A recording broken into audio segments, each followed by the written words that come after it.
오늘은 참된 믿음을 찾아서 8번째 시간입니다. 믿음은 반드시 열매를 맺는다라는 제목을 가지고 누가복음 19장 1절부터 10절까지의 말씀으로 하나님의 말씀을 증거하도록 하겠습니다. 우리가 잘 아는 말씀이고 또 우리가 너무나 익히 알고 있는 말씀이지만 믿음이 무엇인가에 대해서 이보다도 극명하고 이보다도 클리어하게 설명해주는 본문은 없을 것이라고 생각됩니다. 오늘 본문은 삭개오의 사건에서 예수님이 보여주시고자 또 예수님께서 하시고자 하는 말씀은 여기 다 담겨져 있어요. 예수님이 오신 이유가 무엇인가에 대한 이야기도 여기에 다 담겨져 있습니다. 성경이 증언하는 바 우리가 피해갈 수 없는 예수님이 오신 목적, 예수님이 오신 이유는 잃어버린 자를 불러서 구원하시기 위하여 오셨다라는 것을 오늘 본문이 말씀하고 있습니다. 이것은 성경이 우리에게 주는 아주 확고한 결론입니다. 예수님이 왜 오셨는가? 잃어버린 영혼을 찾아 구원하시기 위하여 오셨다라는 것입니다. 우리가 이 본문을 익히 잘 아는 것처럼 이 본문은 삭개오의 열정이 주제가 아닙니다. 이 본문에서 키 작은 삭개오가 예수님을 만나고자 하는 갈망과 또 예수님을 만나기 위해서 돌감람나무 위에까지 올라갔던 그의 당시의 그의 직업과 당시의 사회적 위치를 포기하고도 그가 주님 만나길 원했다라는 그것이 이 본문의 핵심이 아니라는 것입니다. 이 본문의 핵심은 주님을 찾기 위한 삭개오의 갈망이 아니라 오히려 그 주체가 삭개오가 아닌 우리 예수님께서 삭개오를 친히 찾아오는 사건이었다는 것을 우리가 볼 수 있는 것이죠. 오늘 이 예배의 자리도 마찬가지입니다. 우리가 꽤나 경건해서 이 자리를 찾아든 것 같지만 하나님의 도우심이 없고 하나님의 은혜가 없었다면 우리는 100번도 이 자리를 지킬 수 없는 그런 연약한 자라는 것이 우리들의 고백 아니겠습니까? 솔직히 이 본문을 통해서 삭개오가 주님을 찾은 것인가 아니면 주님께서 이 죄인 삭개오를 찾아오신 것에 대한 의견은 좀 분분할 수 있습니다. 그렇지만 정확한 것은 근본적으로 이 죄인을 찾아 예수님께서 오셨다는 것이 오늘 성경의 증언인 것이죠. 로마서 3장 11절부터 12절 말씀에 이렇게 증언하고 있습니다. 사도 바울의 증언인데요. 로마서 3장 11절부터 12절에 보면 깨닫는 자도 없고 하나님을 찾는 자도 없고 12절에 다 치우쳐 함께 무익하게 되었고 선을 행하는 자가 없나니 하나도 없다라고 인간의 실상에 대해서 성경은 분명하게 이야기합니다. 성경은 모호하게 이야기하지 않아요. 성경은 분명하게 이야기합니다. 깨닫는 자가 없다는 거예요. 다시 말하면 나의 힘과 나의 능력과 나의 어떠함으로 깨달을 수 있는 사람은 아무도 없다는 것입니다. 인간이 죄인이기 때문에 죄를 지었기 때문에 인간이 인간의 힘으로 하나님에 대하여 구원에 관하여 정확하게 깨달을 수 있는 방법이 없다는 거예요. 하나님이 은혜를 주시지 않으면 성령께서 조명해 주시지 않으면 우리는 아무런 능력이 없다는 것을 고백하는 것이죠. 깨닫는 자도 없고 심지어는 하나님을 찾는 자도 없다라고 성경은 이야기를 합니다. 그럼 오늘 누가복음의 이 삭개오의 사건은 삭개오가 하나님을 찾는 사건으로 보기가 어려운 거예요. 물론 보여지는 것은 삭개오가 하나님을 찾는 장면으로 보여집니다. 그렇지만 우리는 믿음의 눈으로 그 배우를 볼 수 있어야 되죠. 그 배우는 하나님이 삭개오를 부르셨기 때문에 삭개오가 하나님을 찾아 나올 수 있다는 거예요. 그로 말미암아 우리의 의로움은 없어지는 겁니다. 오직 하나님의 은혜만이 그 칠흑 같은 밤에 빛나는 별과 같이 보석과 같이 빛나는 것이죠.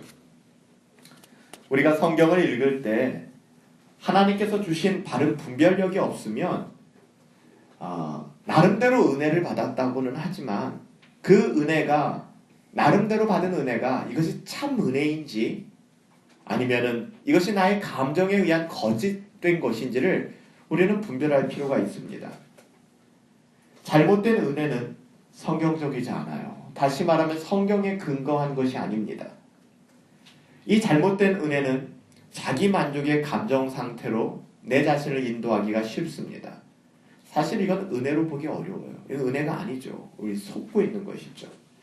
그래서 여러분들 신앙생활을 할 때 나름대로의 신앙생활이라는 것은 굉장히 위험합니다. 나름대로의 신앙생활.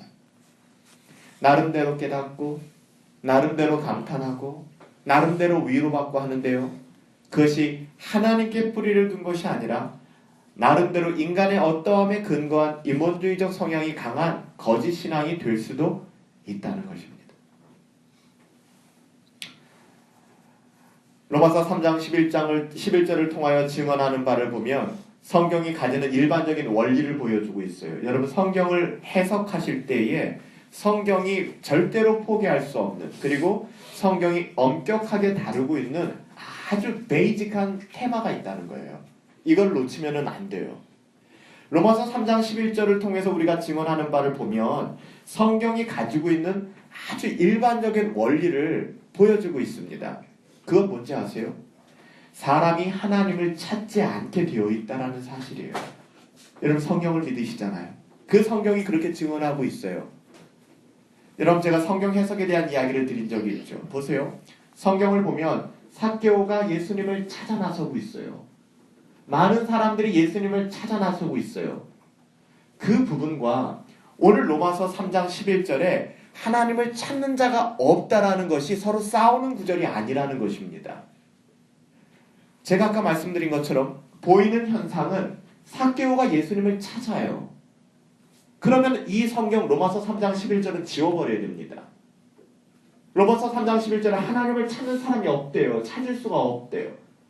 그럼 이것을 우리가 어떻게 이해해야 될 것인가? 우리가 성경으로 바르게 이해하는 것은 삭개오가 예수님을 찾는 장면이 나와요. 그렇지만 성경이 이야기하는 건 뭡니까?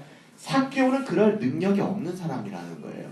하나님이 은혜를 주시고 하나님이 부르시지 않으면 삭개오가 나올 수 없다는 것을 지금 이야기하고 있는 것입니다.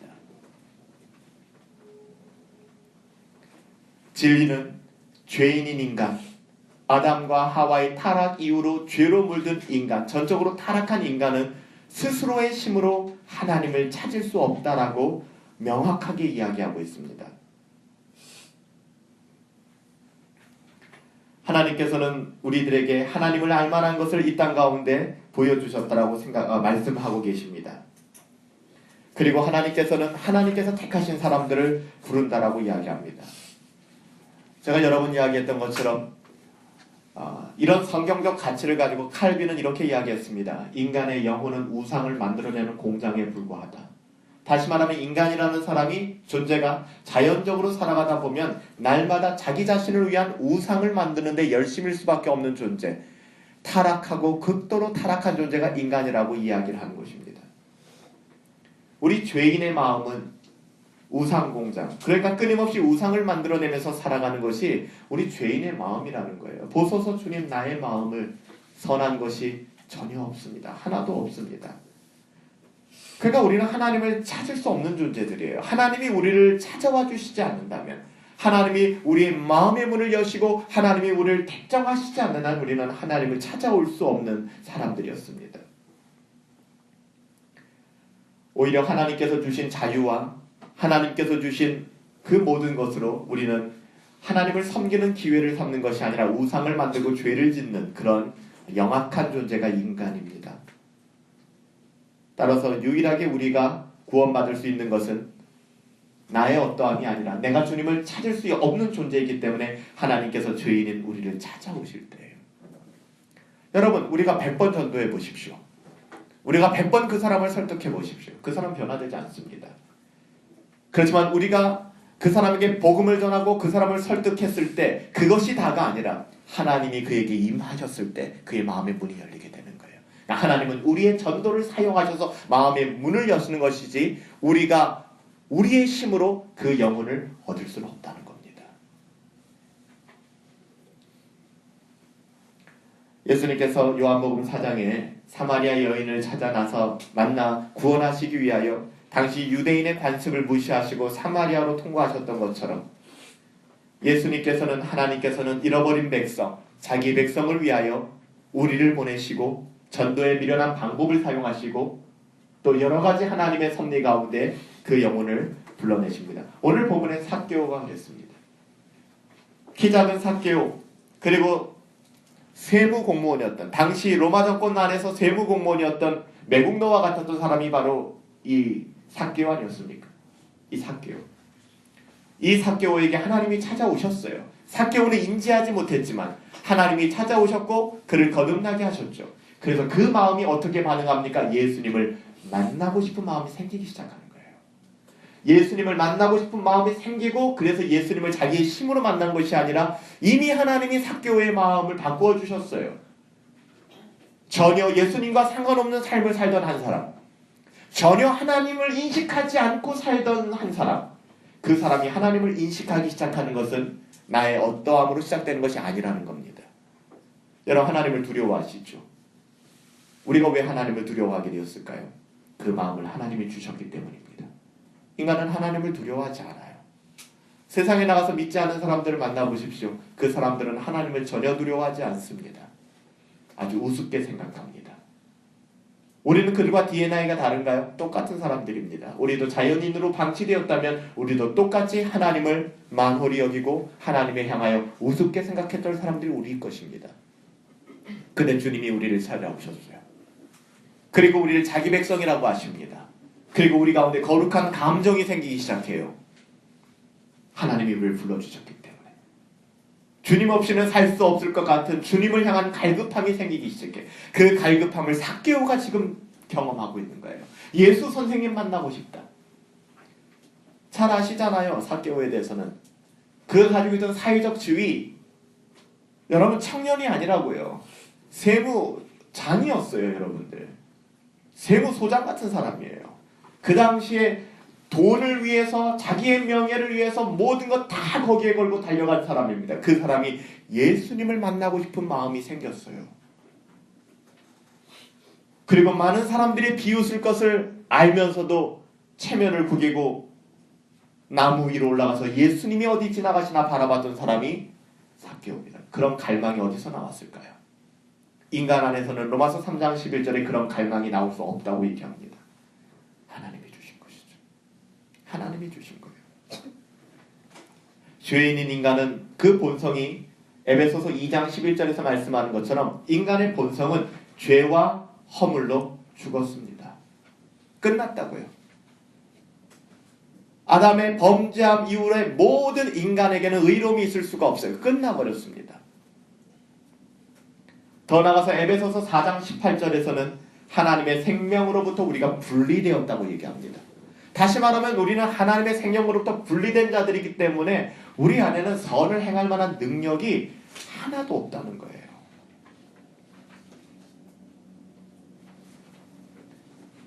죄인인 인간은 하나님을 찾을 수 있는 능력도 없고 의지도 없어요.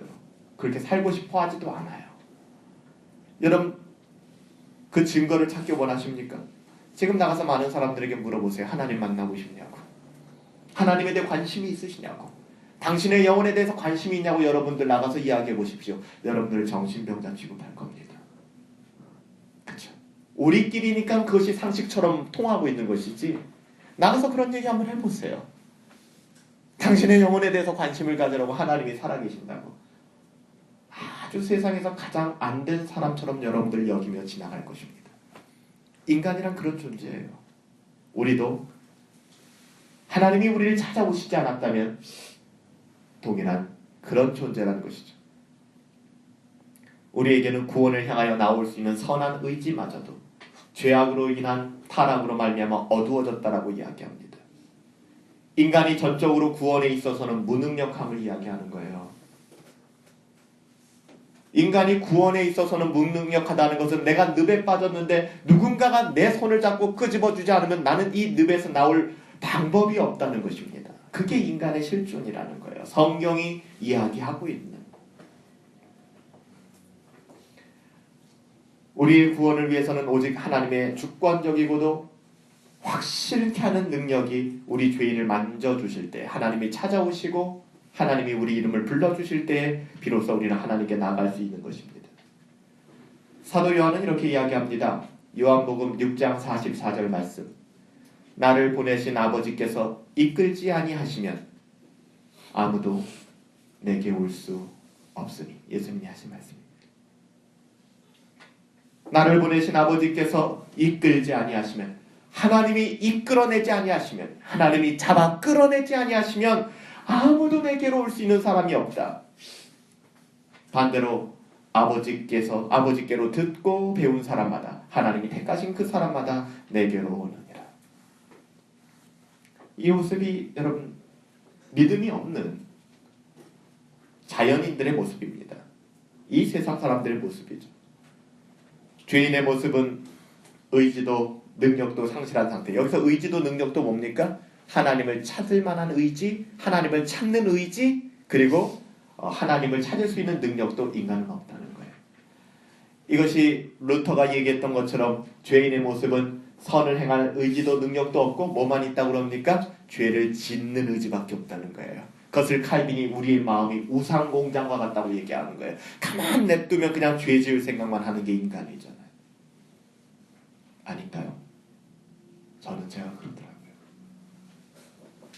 목사인 저도 그런데 이것을 일반화시킬 그런 근거는 없지만 저도 가만히 있으면 죄 지을 생각만 해요. 좀 더 게을러지고 좀 더 편안하고.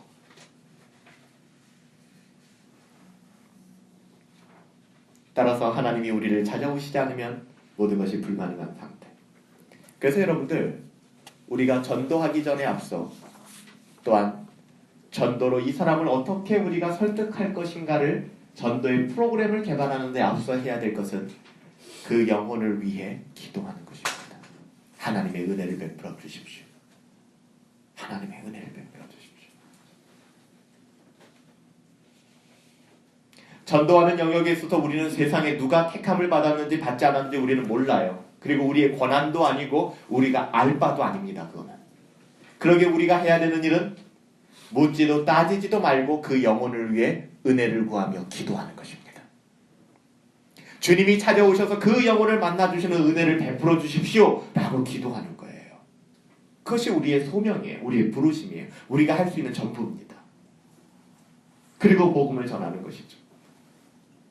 오늘 본문의 삭개오의 사건을 믿음과 연관시켜서 좀 더 살펴보도록 하겠습니다.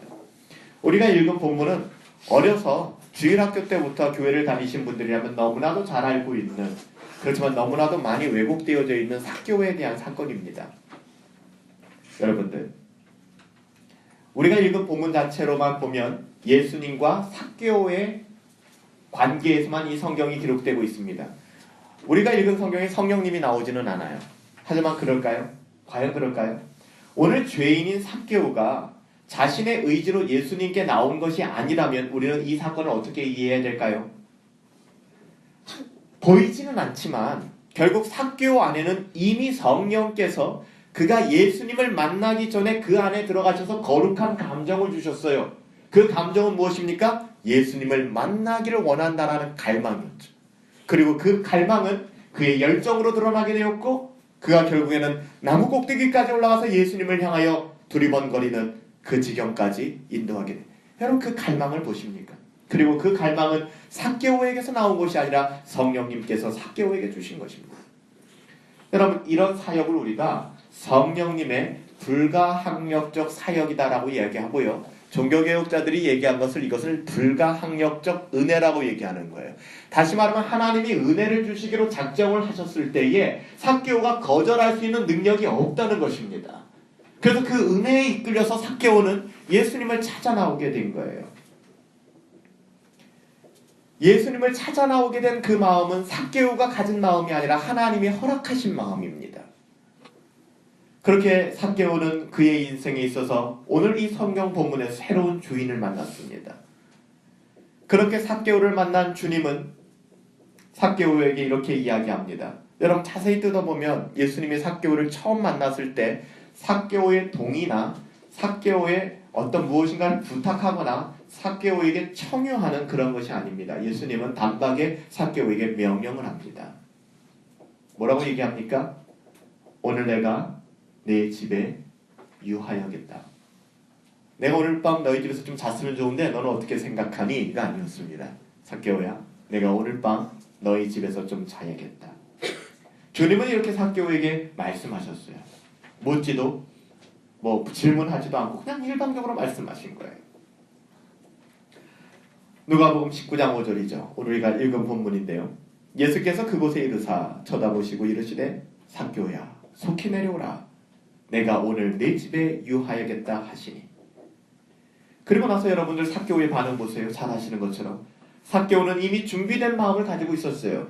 그래서 준비된 마음으로 주님이 무슨 말씀을 하신 것도 아니에요. 그냥 내가 너희 집에 좀 가야겠다라는 이야기만 하셨는데 자연스럽게 8절의 고백이 흘러나옵니다. 예수님이 협박하지도 않으셨어요. 다시 말하면 예수님이 너 나를 따라와, 너 재산 다 버려, 이런 얘기 하지도 않으셨습니다. 단 한마디, 삭개오야, 내가 너희 집에 유해야겠다. 그때 삭개오는 8절에 어마어마한 고백을 하기 시작합니다. 여러분, 이 고백은 협박이 아니에요. 율법적인 고백이 아닙니다. 은혜로부터 시작된 고백이에요. 은혜로부터 시작해서 삭개오가 뭐라고 얘기합니까? 삭개오가 서서 주께 여짜오되 주여 보시옵소서, 내 소유의 절반. 그는 굉장한 부자였습니다. 많은 착취를 행했기 때문에 주여 보시옵소서, 내 소유의 절반을 가난한 사람들에게 내가 기부하겠습니다. 그리고 내가 혹시나 누구의 것을 속여서 빼앗은 것이 있다면 굉장히 많아요. 이 사람은. 다시 말하면 정직하게 산 사람이 이런 얘기를 한다면 빼앗길 것이 별로 없으니까. 근데 이 사람은 자기도 알고 남도 알아요. 많은 것을 착취한 사람이에요. 내가 누구의 것을 속여서 빼앗은 일이 있다면 내가 그것을 네 갑절로 갚겠습니다. 완전 자충수를 두는 것 같죠. 쪽박 차겠다는 이야기입니다. 내 모든 걸 다 버리겠다는 이야기예요. 여러분, 삭개오의 이런 변화는 어디서부터 시작됐을까요? 하나님이 그를 만나주셨기 때문입니다. 그래서 삭개오는 예수님을 만나고자 하는 그 마음 가지고 시작한 그 마음은 예수님을 의심스럽게 한번 바라보자는 것이 아니었어요. 나의 주님 되신 예수님을 만나고자 하는 열렬한 갈망이었습니다. 그리고 잘 아시는 것처럼 이 사건은 삭개오가 먼저 예수 선생님을 부르는 것이 아니라 예수님께서 먼저 삭개오의 이름을 부른다는 데 대단한 반전이 있는 것이죠. 이 사건은 삭개오가 예수님을 찾아 나선 사건이 아니에요. 처음부터 하나님이 삭개오를 지목하여 마치 수가성 여인을 위하여 사마리아로 예수님이 들어가셨던 것처럼 오늘은 여리고로 지나 삭개오를 만나러 그곳을 지나가시는 것입니다. 오늘 믿음은 열매를 통해서 증명된다라고 제가 말씀드렸습니다. 믿음은 반드시 열매 맺는다는 제목으로 이 말씀을 증언하고 있습니다. 여러분, 이렇듯 새롭게 거듭난 신자의 마음, 새롭게 거듭난 하나님의 자녀의 마음에는 주님께 대한 한없는 순종의 새로운 의지가 일어나게 된다는 거예요. 율법적으로 내가 그래야만 되니까 천국 가기 위하여 내가 좀 무슨 하늘의 상급 받기 위해서 내가 이를 악물고 그렇게 하는 것이 아니라 주님께 대한 한없는 순종과 새로운 의지가 하나님의 은혜 가운데서 예수님이 단 한마디 하지 않으셨음에도 불구하고 예수님, 내 재산의 절반을 가난한 사람에게 기부하며 내가 누구의 것을 토색하거나 억지로 빼앗은 것이 있다면 내가 그것을 네 갑절이나 갚겠습니다라는 고백이 하나의 열매로서 나타나기 시작되는 것입니다. 어느 누구도 시키지 않았어요. 그러자 딱 때 맞춰 예수님이 뭐라고 말씀하십니까? 9절 말씀에 그의 구원을 선언하십니다. 이 앞뒤 맥락을 잘 모르는 사람들, 그 당시에 많은 사람들은 흥분했을 것입니다. 이게 무슨 소리야? 저 삭개오, 세리장, 저 나쁜 사람, 저 악랄한 사람, 예수님이 권력과 빌붙는구나. 예수님이 검은 돈에 눈 멀었구나. 그러니까 저 삭개오 집에 들어가는구나. 뿐만 아니라 삭개오가 뭔가 작구나. 그리고 구원이 이르렀다고 얘기하는구나. 하나님 나라를 보지 못한다면, 이 삭개오 안에 일어난 보이지 않는 이 일에 성령이 역사하시고 그의 마음을 하나님이 바꾸셨다는 사실을 알지 못한다면 이 본문은 오해할 수 있어요. 뿐만 아니라 이 당시 삭개오 옆에 있었던 예수님 옆에 있던 사람도 이 상황은 굉장히 오해할 수 있습니다. 그렇지 않겠나요? 앞뒤 맥락을 모르니까. 이 말씀을 뜯어보면 좀 불편할 수도 있습니다. 우리가 지난번에 살펴본 부자 청년과는 너무나 다르잖아요. 예수님 너무 차별하시잖아요. 그렇죠? 겉으로만 보면 너무 차별하는 것 같지 않아요? 지난번에 찾아왔던 부자 관원 어땠어요? 예수님 만나고 싶은 마음. 그렇죠? 그리고 자발적으로 찾아와가지고 어떻게 하려고 했었잖아요. 뿐만 아니라 이 세리 삭개오보다는 도덕적으로나 인격적으로나 비교가 되지 않는 사람이었잖아요. 근데 예수님께서는 지난번에 찾아왔던 그 부자 청년에게는 굉장히 무리한 것을 요구하시고 실행 불가능한 것까지 밀고 나가시더니, 그래서 그 사람을 쫓아버리는 것 같더니 오늘 이 더럽고 추잡하고 돈밖에 모르는 지금까지 살아온 이 세리에게는 지금 구원을 선포하고 있는 거예요. 너 구원받았다는 거예요. 여러분, 예수님 옆에 있는 사람들이 분별력이 없다면 얼마나 혼란스러울까요? 우리가 볼 때도 이 부자 청년, 부자 관원은 신앙도 좋고 하나님을 향한 의지도 강했는데 오히려 주님은 이런 사람을 쫓아내셨어요. 쫓아내시는 것처럼 보여요. 그리고 굉장히 좋지 않은 직업, 그 당시에 세리라는 것은 굉장히 좋지 않은 직업이었습니다. 정말 이건 아니다 싶은 그 사람에게는 너무나도 쉽게 오늘 구원을 선포하고 있는 거예요. 왜 그랬을까요? 뭐가 다른 걸까요? 이것은 우리가 구원의 문제를 돌아볼 때, 믿음의 문제를 돌아볼 때 굉장히 중요한 부분입니다. 그것은 우리가 구원의 기준으로 속기 쉬운 행위가 아니라는 거예요. 우리가 생각했을 때 부자 청년은 너무나 그럴듯해요. 부자 관은 너무나 그럴듯해요. 윤리적이고 도덕적이고 그의 지성이나 모든 면에서 너무나 빼어나요. 탁월해요. 그리고 율법도 굉장히 잘 지켰어요. 그래서 우리는 그 사람이 구원받을 것만 같아요. 근데 결단코 우리의 어떠함에 구원이 근거되는 것이 아니라 오직 구원은 믿음으로 말미암는 것이고 그 믿음은 거듭난 자에게 주시는 하나님의 선물이라고 오늘 성경은 이야기하는 것입니다. 예수님께서 이렇게 말씀하셨죠. 병든 자라야 의사가 필요하지 않느냐. 적어도 부자 관원, 부자 청년, 그 친구는 어떤 인생을 살았는지는 모르겠지만 적어도 의사가 필요 없는 사람이었습니다. 전 율법 다 지켰습니다. 전 저의 힘으로 하나님 찾을 수 있어요. 저는 신앙생활 잘할 수 있어요. 를 외쳤던 사람입니다. 그렇지만 적어도 삭개오에게 나타난 모습은 저는 예수님이 없으면 안 됩니다. 저는 아무것도 아니에요.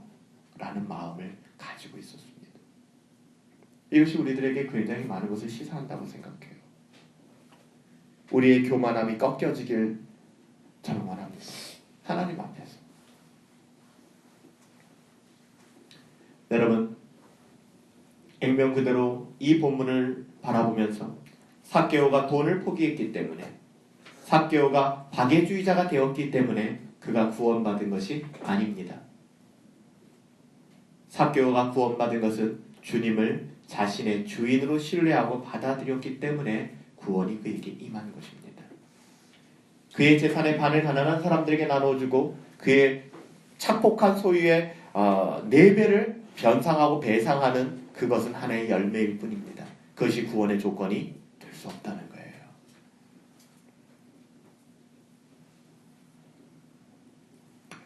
잘 아는 감리교회 창시자였던 존 웨슬레는 사람이 그 주머니가 회개함으로 말미암아 그 행위가 그 믿음을 증명해 놓는다라고 이야기를 했습니다. 굉장히 유명한 이야기죠. 믿음이 있노라 하지만 자기가 가진 것을 내놓는 데는 인색한 거예요. 이런 사람에게 구원이 없더라고 웨슬레는 이야기를 했습니다. 우리의 주머니가 회개하고 거듭나야 우리의 믿음이 증명되어진다고 하는 것이죠.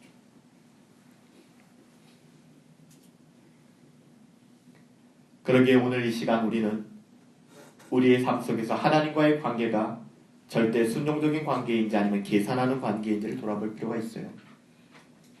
여러분 어떠세요? 하나님과 여러분들의 관계가 계산기를 두들겨야 되는 이해타산 관계, 내가 예수 믿으면 하나님 나에게 복 주시고 좀 모든 것 좀 나아지게 하시고 건강도 좀 좋아지고 계산기를 두들겨야 되는 관계입니까? 아니면 하나님 나를 높여주실 수도 있지만 때로는 하나님 나를 내가 이해할 수 없지만 저 아래에 처박으실 수도 있는 거예요. 그건 별로 중요한 것이 아니에요.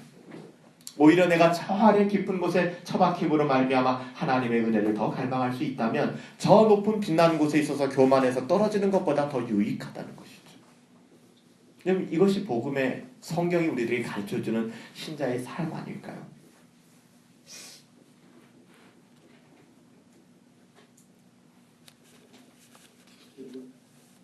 오늘 삭개오의 회개, 삭개오의 믿음은 변화된 열매를 가지고 왔습니다.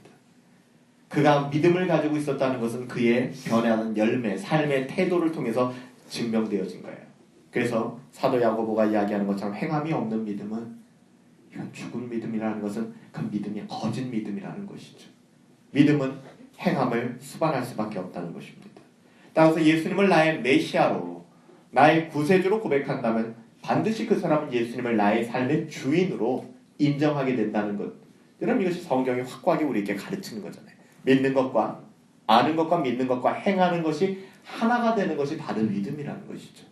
다 따로따로는 아니라는 거예요. 사실 참된 회개는 반드시 변화된 열매를 가져오게 되어 있습니다.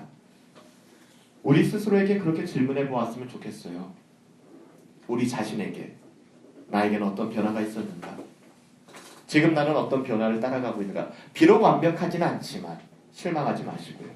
그럼에도 불구하고 나에게는 어떤 갈망함이 있고 어떤 변화를 수용하고 싶은가 날마다.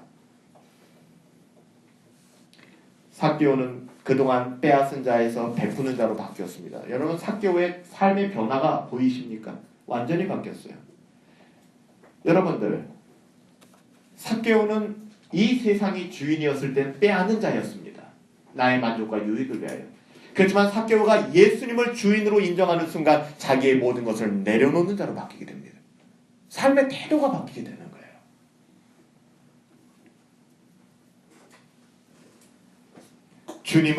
예수님을 나의 주인으로 영접한 이후에 그에게 새로운 주인에게 순종하고자 하는 거룩한 열망, 거룩한 갈망이 시작된 겁니다. 비록 완벽하진 않다 할지라도 그런 마음이 생기기 시작했어요. 그래서 이전에 삭개오의 주인은 누구였죠? 돈이었습니다. 돈만 있다면, 돈만 된다면, 이 돈만 더 벌 수 있다면 내 민족을 등지는 것도, 내 민족을 등쳐먹는 것도 괜찮다고 생각했던 게 삭개오예요. 그렇잖아요. 근데 자신의 주인이었던 돈과 결별을 합니다. 그리고 예수님을 따라가기 시작해요. 여러분, 이것은 분명한 삶의 변화로 드러나기 시작합니다. 예전에 삭개오의 목적은 돈이었어요. 돈이 떠나가면 삶의 의미가 없어진다고 생각했던 사람이 삭개오였습니다.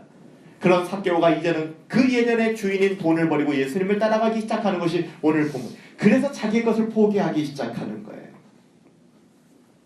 여러분, 그렇습니다. 신앙의 본질은 우리의 주인이 누군가에게 달려있는 거예요. 여러분의 주인이 누구십니까? 여러분의 주인이 여러분 스스로는 아니십니까? 이 세상 사람들은 그러죠. 내 인생의 주인은 나다. 그래서 제가 여러 번 얘기했지만 1960년대, 70년대 정말 이 세상을 강타했던 비틀스나 이런 사람들이 많이 불렀던 노래들이 뭡니까? 대부분 내가 나의 주인. 그래서 제가 아주 이런 것을 극명히 나타나는 그런 노래를 말씀드린 적이 있죠. 총 맞아서 죽기는 했지만 그 비틀스의 멤버였던 존 레논이라는 사람이 있었잖아요. 그러니까 비틀스 멤버 자체가 이제 전부 다 그 신도적인 음악을 받아들이고 그 문화를 받아들였기 때문에 이제 신두교적인 마인드를 가지고 있거든요. 그래서 잘 아시는 존 레논의 노래 중에서 God이라는 노래가 있죠. 하나님, God, 하나님이라는 노래예요. 근데 이 노래는 가사가 굉장히 쉬워요. 그렇죠? 어떻게 되죠? Don't believe. 처음부터 끝까지 don't believe. Don't believe. 거기에는 무수히 많은 소재들이 들어갑니다. 근데 그게 굉장히 매력적이에요. 뭐라고 해요? 아무도 믿지 마. 너만 믿어. 너만 믿어. 어느 누구도 믿지 마. 여러분, 이것이 인간에게 굉장히 매력적으로 느껴집니다. 존 레논은 아주 카랑카랑한 목소리로 또 읍소하듯이 Don't believe, don't believe 그 외칩니다. Don't believe 히틀러도 믿지 마세요. 독재자도 믿지 마세요.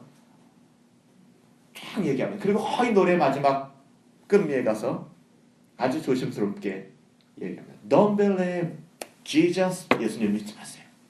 그리고 맨 마지막에 아주 여린 목소리로 뭐라고 합니까? Just believe in me. 나를 믿으세요. 내가 신이라는 거예요. 신도 사상이죠. 여러분의 주인은 누구세요? 여러분의 주인은 혹시 여러분 자신은 아니십니까? 예수님을 믿는다고 하지만 여전히 나의 주인이 나로 머물고 있다면 그럼 우리가 엄격하게 나의 거듭남을 점검해 볼 필요가 있다는 거예요.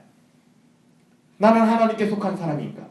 하나님께 속한 사람이라면 할 수 없는 게 있어요. 할 수 없는 게 있다고요. 할 수 없는 게 뭘까요? 내가 나를 주인 삼는 거예요. 연약한 것과는 개념이 다릅니다. 거듭난 하나님의 자녀들은 내 뜻과 내 방식대로 살아가지 않아요. 힘들어도 하나님의 뜻이 맞다는 것을 인정하고 그분께로 쏠리는 경향이 있습니다. 성향이 나타납니다. 그것이 거룩한 감정이에요. 하나님의 자녀들이 갖는 감정. 성경은 우리에게 구원의 목적을 기술하고 있는 바 에베소서 2장 8절부터 10절에서 이렇게 증언합니다. 너희는 그 은혜에 의하여 믿음으로 말미암아 구원을 받았으니, 우리가 믿음으로 구원받았죠? 근데 그 믿음은 어디서부터 왔다고요? 은혜에서부터 온 거예요. 은혜는 뭐죠? 받을 자격이 없는 자에게 받을 자격이 없어요. 값없이 주시는 게 은혜입니다. 하나님의 택하심이 그래서 은혜인 겁니다. 나의 어떠함이 아니에요. 여러분, 성경이 극명하게 말씀하시잖아요. 너희는 그 은혜에 의해서, 다시 말하면 우리는 자격이 없어요. 그 은혜에 의해서 믿음으로, 그 믿음으로 구원받는 것이 아니라 그 믿음이 우리가 은혜 받았다라는 증거가 되는 거예요. 그래서 믿음이라는 것 자체도 나의 의로움이 아니죠. 하나님이 주신 선물이에요. 너희는 그 은혜에 의하여 믿음으로 말미암아 구원을 받았으니 이것은 너희에게서 난 것이 아니요, 하나님의 선물이라. 행위에서 난 것 아니다. 너희들이 믿어서 난 거 아니다. 너희 믿을 수 없는 존재다. 너희는 행위에서 난 것 아니니 누구든지 자랑치 못하게 합니다. 나 믿었어요. 나 봐줬어요. 이거 없게 하기 위함이다. 우리는 그가 만드신 바라, 하나님이 만드신 바라, 그리스도 예수 안에서 선한 일을 위하여 지으심을 받은 자니 이 일은 하나님이 전에 예비하사 우리로 그 가운데서 행하게 하려 하십니다. 이게 무슨 뜻입니까? 우리의 구원의 목적은 사도 바울이 에베소 교회를 향하여 선한 일을 위하여 창조되었다라고 진술합니다. 다시 말하면 구원받은 자의 삶이 그 자체적으로 구원의 목적에 있다는 것입니다. 그래서 여러분, 사실 세례 요한도 회개에 합당한 열매를 맺으라고 했고, 그렇죠, 세례 요한이 외쳤던 게 그거잖아요. 예수를 믿으라. 그리고 뭐라고 얘기합니까? 너희가 회개하라. 그리고 회개에 합당한 열매를 맺어라. 세례 요한도 그렇게 외쳤어요. 그러고 나서 세례 요한은 더 분명하게 얘기했죠. 뭐라고 얘기했습니까? 만일 너희가 회개하지만 합당한 열매를 맺지 못한다면 내가 도끼로 찍어버리겠다고까지 얘기했어요. 그건 아니라는 것이죠. 여러분, 도끼로 찍어버린다는 것은 무슨 의미일까요? 세례 요한이 도끼를 들고 다니면서 사람을 찍어버린다라는 도끼 만행이 아니잖아요. 결국엔 천국에 들어가지 못한다라는 에둘러스 표현하는 심판의 메시지예요. 다시 말하면 참된 믿음이 있는가? 회개했는가? 그 회개는 반드시 열매를 통하여 증명되어진다. 다시 말하면 입술로만 구원 이루어지지 않는다라고 이야기를 하는 거죠. 참된 믿음은 입술에만 있는 것이 아니라 그 입술로 되어지는 믿음이 참된 믿음이었다면 그것은 우리의 두 손과 두 발을 통하여 이 땅에서 증명되어져 나간다라고 성경은 계속해서 우리에게 이야기하는 것입니다. 저는 오늘 이 시간 우리의 믿음을 점검해 보았으면 좋겠습니다. 그리고 회개에 합당한 열매가 있는가를 돌아볼 수 있었으면 좋겠습니다.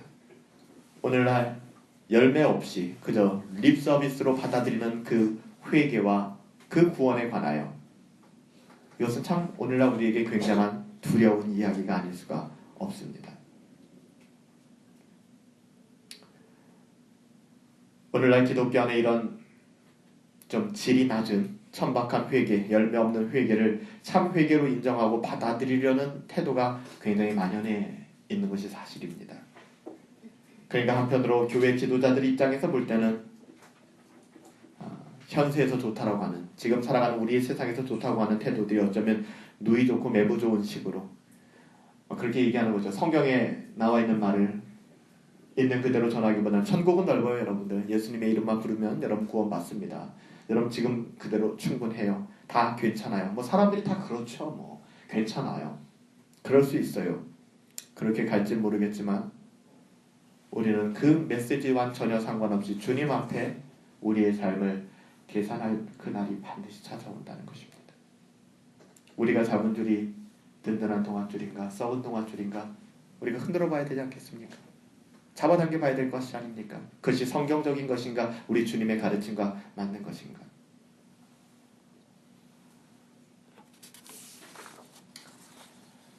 우리는 주일날에는 참된 믿음에 대해서 공부를 하고 있습니다.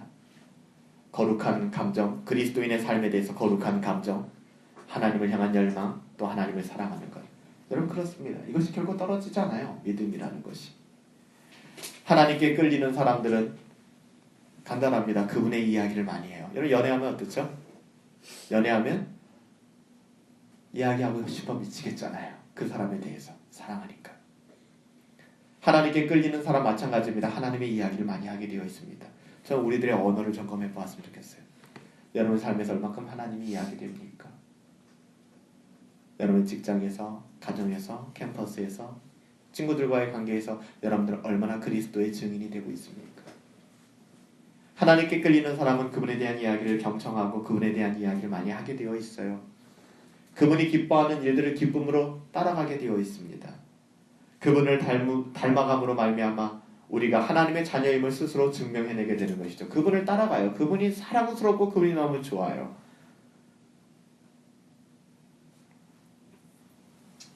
우리가 우리의 삶의 모든 영역에서 어떤 주인을 따라가느냐 하는 것이 우리의 신분을 보여주는 것입니다.